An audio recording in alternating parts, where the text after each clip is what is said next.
really important thing, I think that's why it's so relevant to what we're talking about today, is the difference between informative learning and transformative learning. And basically, informative learning is just learning more stuff, putting more data on the hard drive. Transformative learning is transforming who you are, how you think, expansion of consciousness, that's a key part of it.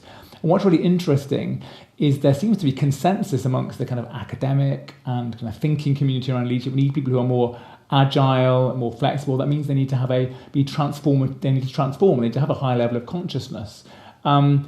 But actually, they're very, very weak on how to do that. But that's where the consciousness community comes in, because it could be meditation, it can be putting yourself outside your comfort zone. I had a really interesting conversation with this guy at the Center for Creative Leadership in Boulder, who are really leading this thinking. And he was talking to the guys at Google, and he said that what they do is they frame break their staff.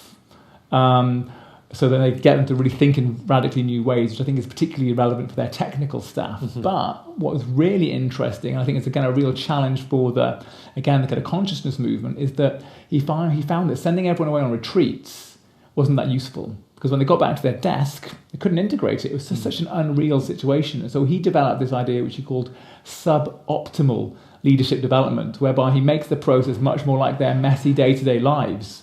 And it's a much more integrative way of doing it. And I think, I know that I think that talks a little bit to your kind of consciousness 2.0 stuff. Right. And I think there's, it's kind of really interesting.